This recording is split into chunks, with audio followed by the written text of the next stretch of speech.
L'activité atelier permet de recueillir et d'examiner les travaux des participants et de les faire évaluer par les pairs. Elle fonctionne selon un processus en 5 phases. La mise en place de l'activité, le dépôt des fichiers par les étudiants et l'attribution des travaux à évaluer, l'évaluation par les pairs proprement dite, le calcul de la note finale, affichage des résultats et fermeture de l'atelier. Phase de mise en place.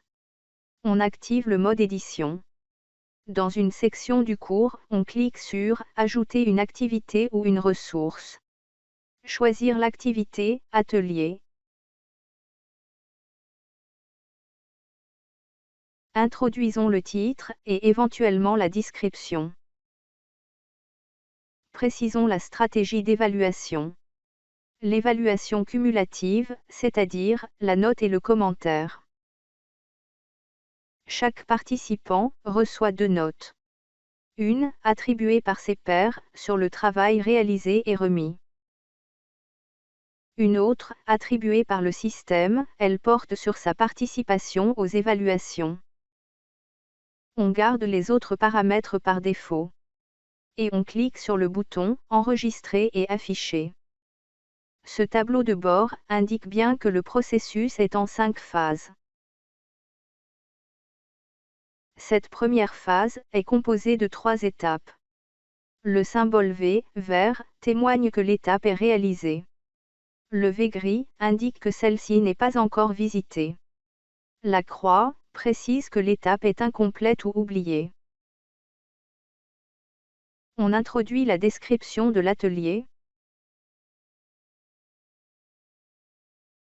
Préciser le maximum possible et d'une façon claire les consignes pour la réalisation des travaux.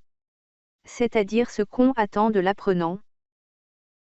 On choisit « Fichier joint comme type de remise ». On limite les dépôts aux fichiers PDF. Cliquons sur « Enregistrer et afficher ».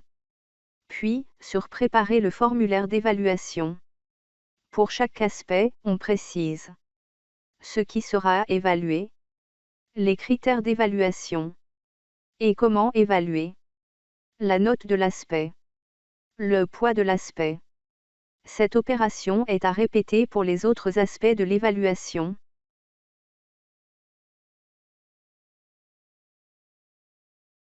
Trois aspects présentés par défaut, on peut ajouter d'autres au cas de besoin. Cliquons sur « Enregistrer et prévisualiser ». On passe à la deuxième phase. Complétons son paramétrage.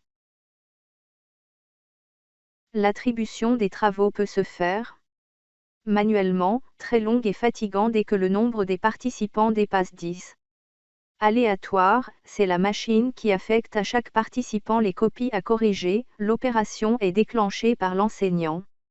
Automatiquement, déclenchement automatique et aléatoire. On précise le nombre d'évaluations par chaque participant. Au moins 2 pour être sûr que chaque travail est évalué. Pas plus de 4, pour ne pas surcharger les participants. Selon l'objectif pédagogique visé, on peut autoriser les participants à évaluer, sans même avoir remis de travail.